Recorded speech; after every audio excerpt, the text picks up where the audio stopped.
Welcome to the second episode of the Identity Lab. And today I want to talk to you about the real reason you don't know who you are anymore. And I prepared a couple of things here because I often see that when clients come to me. And now, me working with clients for over 11 years, I would say I have an eye or I have an ear for what they are saying and what they are not saying and what it means that they are saying. And I want to share that with you today because, like me, like them, we often don't know that we lost ourselves. And it might be not very subtle and it might not be in your face because you don't wake up and say, "Ooh, here I am, I lost myself. Now what do I do?" It's not that straightforward.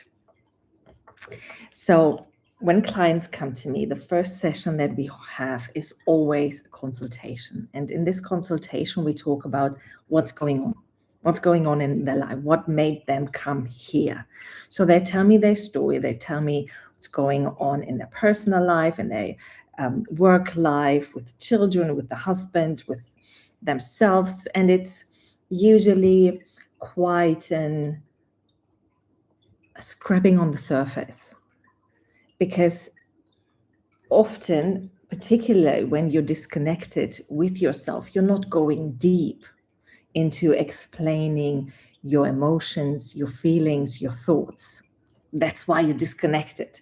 But nevertheless, so they tell me. And then I say, okay, now the second part of this consultation is that I'm going to ask you, what do you want? What do you want to get out of working with me? What do you want to get out of spending this hour with me every week?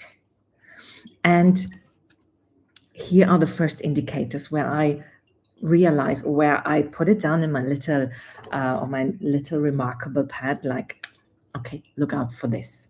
Because 11 years, you get an idea. And here are a couple of things that people say to me that make me listen up and then question more. So the first thing they might say is, when I say, what do you want? I don't know. I don't know what I want. And I just know I want it different, but I don't know what and how that looks like. I had one client, and when I asked her this question, so how is your ideal scenario? Because she told me about shouting a lot at her children and at her husband. And I asked her, so how else? What is the ideal scenario? And she said, I don't know. I can't picture it. I just don't want to do it. It should be different. No? That's like you're disconnected. Another thing they might say is they want, or maybe you want, others to change. So either the person, your husband, your children, your colleagues, your manager, your sister, your mother, your father, they should be different, or a situation should be different. But even this, that shows me that there is no connection, no responsibility for taking responsibility for your behavior, but also having that self-leadership. And this is my life. I can't change the others, but I can change myself, how I react towards a situation or towards an outcome. Another thing they might say is, this is what I don't want. And then they give me this very long list of things that they don't want, or how they don't want to behave anymore, how they don't want things to be anymore. Come here. Come here. Ooh, Betty wants on my lap. And for that, we take a little break to get her up. Look at this cutie. So let's continue. So they say, this is what I don't want. And I want to share a personal story with you. And it happened a couple of years ago after we moved to China, after I had my 5th miscarriage, after COVID hit, and the job that I started here went into a pause because people didn't know me, so they didn't want to work with me. So I only had one client a week. And that wasn't much money. And for the first time in my adult life, I was financially dependent on someone else apart from my parents. Yeah. That was a huge thing for me. But everything came together. And I remember there was this moment. We went to the metro and I needed some nail polish remover. And on the way in, I thought about it, and my head was exploding with reasons why it's a good idea to just get it, but also with shame and blame of, no, I can't just buy it for me. It would be just for me because he doesn't use nail polish remover. So it would be just for me, and it's his money, and I can't do that. And is that okay? And I was going in circles in my mind. I felt exhausted just from my mind being so busy in questioning my question, questioning my need, questioning my want. And standing there, I just, and he noticed. Of course he noticed. He noticed that. He said, "What's going on with you?" And I said, nothing. And then eventually I said, look, here's the deal. I need nail polish remover, and there it is, and I want it, but I don't want to put it in there because it's your money, and I don't want just use your money because I don't want you to think that I'm just a gold digger or whatever. And he said, that's bullshit. Just grab the nail polish remover. It's okay. And of course it's okay. I knew it would be okay, but I didn't give myself the permission that it'd be okay that I could do that. And I stood there, and after that, I was walking through that metro, and I just thought, like, I don't want to feel like this anymore. It's exhausting. I don't want to feel like this anymore. I didn't know what I wanted. I didn't know that I was lost. I just knew I don't want to feel like that anymore. And another example of how it could look like is that when they tell me I should want, or I should want this, I should want my children to be happy, I should want my husband to come home and have his time to relax and come down, I should be happy with what I have. This I should. And I should is you feel guilty. At least in most cases, you feel guilty for wanting something else, but a good person, someone who's kind-hearted and is loved by people and is maybe respected. That kind of person, they would want this, so you should want this as well. And what all of this show me, that there is this disconnect, because all of them are not true to themselves. All of these sentences is you're not honest with yourself, and you're disconnected. You're disconnected to your body, probably to your mind, and to your energy, to your soul. Everything is like you would say a people pleaser. You put yourself last, you put yourself somewhere in the back burner, and everything else is more important. You forget about yourself. But often this isn't something that happens overnight. Like I said before, it takes time. It's slowly. And it happens by ignoring your needs, for example. I have a client, and she doesn't allow herself the time to have an hour or two in the morning after the children went to school, after her husband went to work, and they have an IE. So here in China, I have an IE. She comes once a week and cleans the flat, and others have IEs also for cleaning or for babysitting or for cooking. And so the IE would come and do whatever needs to be done. And she doesn't give herself permission to enjoy this time, because when she's going back to wherever she's came from, she probably doesn't have an IE helping her cooking and cleaning, etc. But she doesn't give herself permission to rest. So that coffee in the morning is usually a 30 minutes, and then she feels guilty. Then she wants to get away. Then she wants to fall into action, doing something, being somewhere, just showing her worth to herself, to someone else, so that later she can say, oh yeah, today, this is my list of achievements. This is what I've done today. So she needs a justification and a permission to allow her needs for rest, for example. Could be anything else as well. Or it might be that you stay quiet. And this might be to avoid consequences of speaking.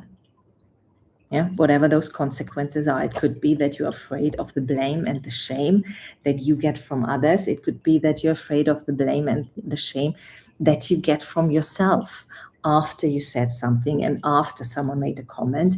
And then you think about, why did I say that? How could I have said it differently? What do I do different next time? And some call it reflection. I call it self-punishment. But each to their own. Yeah, you call it whatever you want to call it. But I'm just saying, so you stay quiet because you're afraid of blame or shame, or you might be afraid of losing love. I hear that particularly in relationship consultations, when I have a couple, that they don't speak up because they are afraid to hurt the other person. And if I hurt the other person might not love me as much anymore, or they might disrespect me, or they might disconnect, or they might be angry. And that leads to less love. Or it could be that you can't be asked anymore. Yeah, you don't speak up because you just can't be asked to justify yourself anymore. Yeah, it's the other side of staying quiet, that if you say something, then you get all that da, why did you do this? Why didn't you do that? What have you done all day? And you just can't be asked to justify. So you don't say anything. Or you just give maybe an answer of, here's my list, off you go. Be happy with it. Or you might carry guilt and shame with you. I did that, like the story with the nail polish remover. I carried a lot of shame and guilt. And on top of that shame and guilt and that nail polish remover story, there were these times, because I was working very, very little, and my partner gave me money, and I had this amount of money, and I felt okay to buy the groceries, to buy stuff for the dogs, to buy stuff, cleaning products for the IE, whatever. Totally fine, no problem. But when it came to buying things for me, may it be a dress, shoes, makeup, it wasn't even the money, even though because I looked that it's cheap. So if he would see it and ask me, I could say, look how cheap it is. And I bought some hideous clothes because they were cheap, because that somehow made my shame and guilt less, because I could say I didn't spend that much. But I also hid packages because we have Taobao here in China, and it's a bit like Amazon, but a bit different. Anyway, and the package guy brings the packages here in front of the door, and sometimes there would be 5 or 6 packages. And he would say, like, what did you buy? And I was like, oh my God. And I was like, oh, it's not important tonight, but it's probably just something for the kitchen. I just try to get it out of his mind so that I wouldn't be confronted. But again, I got to that point where I thought, I don't want to feel like this anymore. And then I unpacked them. And then with every single item, I said, look, this is only 120 kwai. And I saved money. And he just said, why are you buying such cheap stuff? It won't last long. I was like, oh, yeah, I wasn't ready to talk, but never mind. That's where we are when we are there.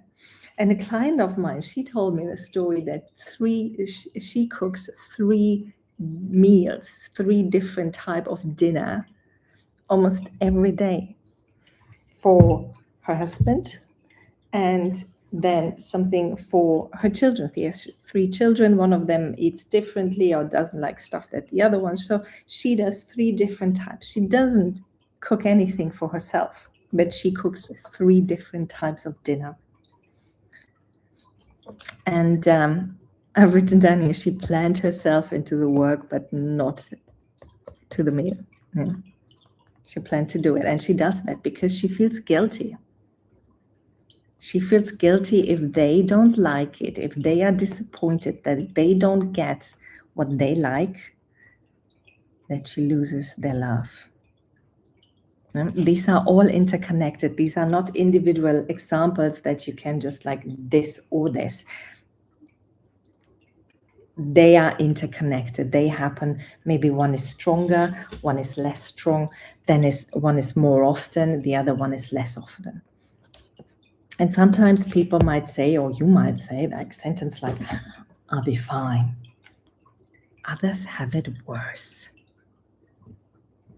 Or don't worry about me. I hear my clients say that at the beginning quite a lot. Others have it worse. This comparison with someone else and saying they have it worse. So I should be happy with what I have. Yeah, we come back to that. I should be happy. Disconnect. I'm not happy, and that's okay. But you're minimizing yourself.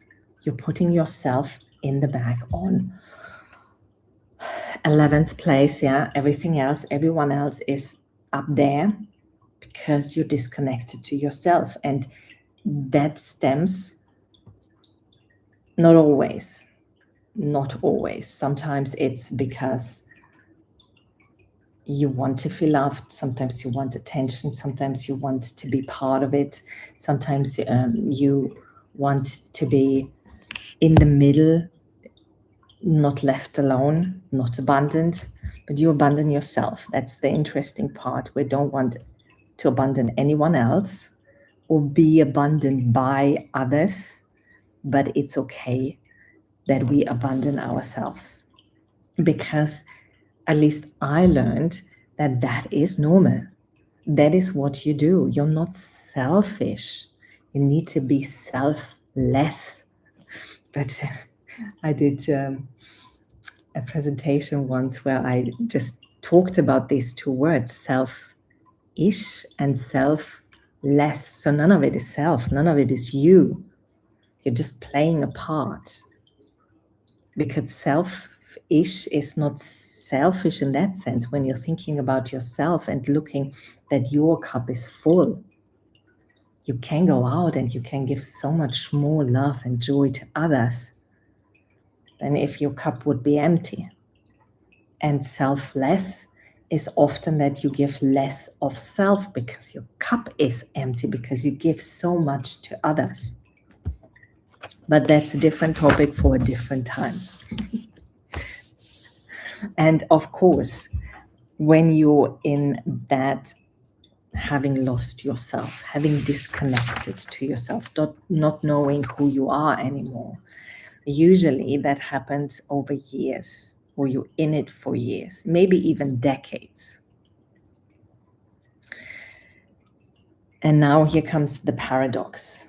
It feels familiar and safe. It feels like you. You doing that feels safe. Not in the sense that it's, amazing, safe, but it feels safe. It's your comfort zone. It's your safety zone. And it's safety mechanism. You are acting to protect yourself from emotional harm. That's what the inner critic does. That's what he drives us, or it drives us to. Yeah. And that's where we feel safe. So that's why you do it. And I've written down here that it goes from the belief, this is who you are, or I need to behave like this, I need to do, I need to perform, I need to be. That's a belief, and that's deep down. And everything you believe, when thoughts get created, it goes through that belief system with your experiences, with your wishes, your hopes, your fears, with everything that you have encountered in your life. It goes through that, and then it comes out as a thought. And then your thoughts are often according to, why did you do that? No, you can't sit down and relax. You need to do something to give yourself then the permission. You need to achieve to get the reward. Yeah, that these are the thoughts, and out of that thought you create your feeling. And I feel safe. It feels familiar. It feels like me. And then out of the feeling, you create your action.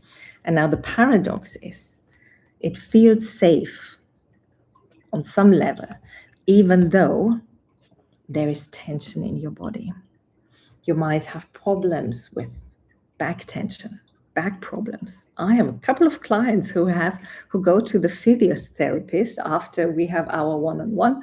They go then to the physiotherapist because they have so much tension in their body from bracing themselves, from holding back, from holding in, from not saying. Or they might say that there is a sadness in my heart.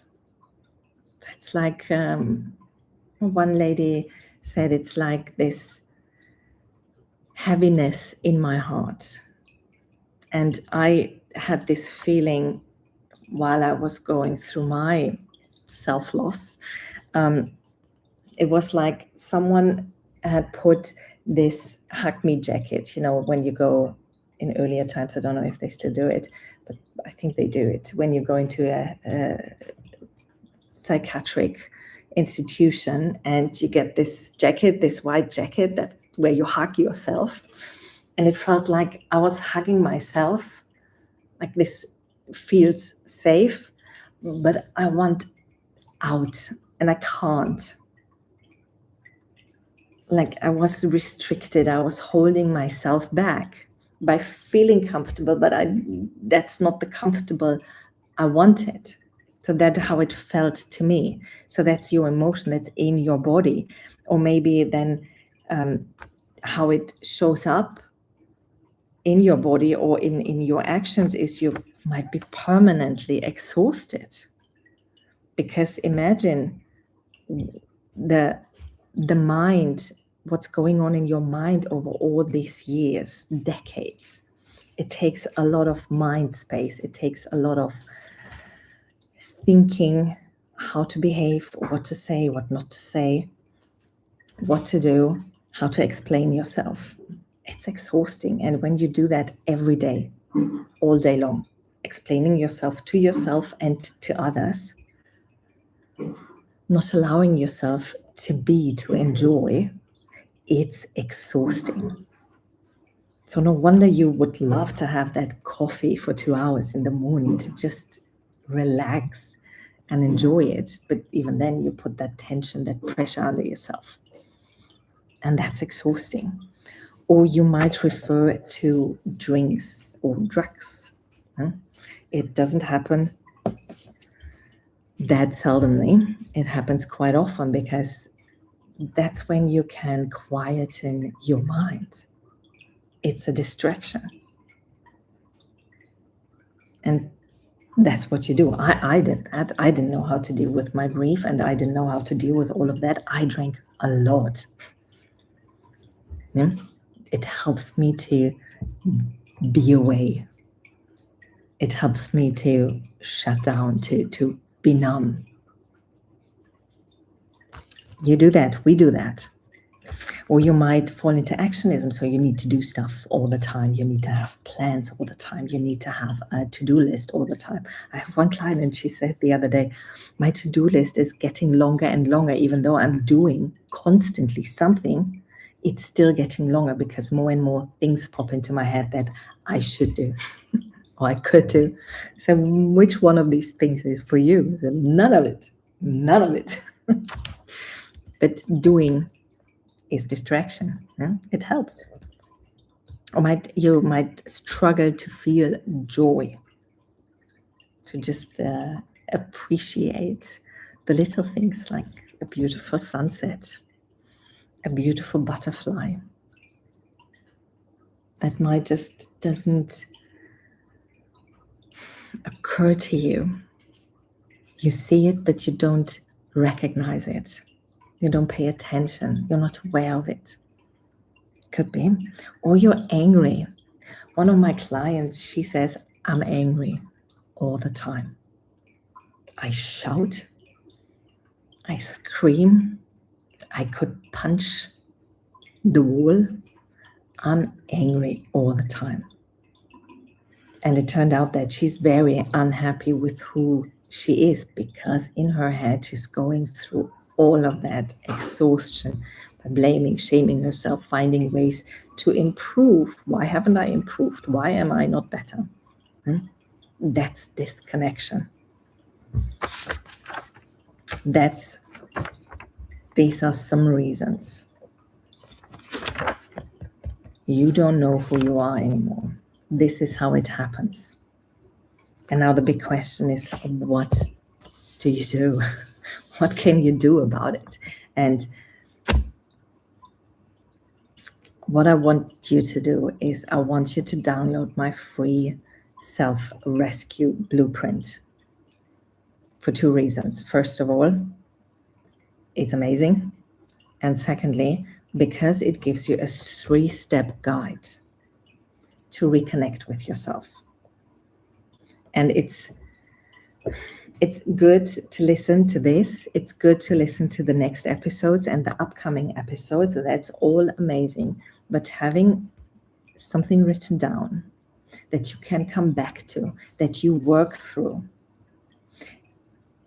penetrates deeply, or deeper at least. And the most amazing thing about this blueprint is there is an energy clearing that I created, and it will help you to feel more grounded and to build on that self-trust that you probably have lost. It's somewhere. It's still there. It's not gone forever and completely, and now you have to create it. No, but you forgot about it. You forgot about trusting yourself. And that energy clearing, you listen to it every day. It's just not even 10 minutes long, but you listen to it and it will help you to ground and trust yourself more. And that's why I want you to do that. That's why I want you to download that free blueprint. You get that red flag decoder to get even more examples of, is this me? Is this not me? Maybe this is my friend. Then you give it to your friend. Yeah. There can't be enough people who reconnect with themselves. Because if we do that, the world becomes a better place. And with that, thank you for your time. And this has brought me to the end of my lecture today. Look after yourself, and I see you again next week. Bye-bye.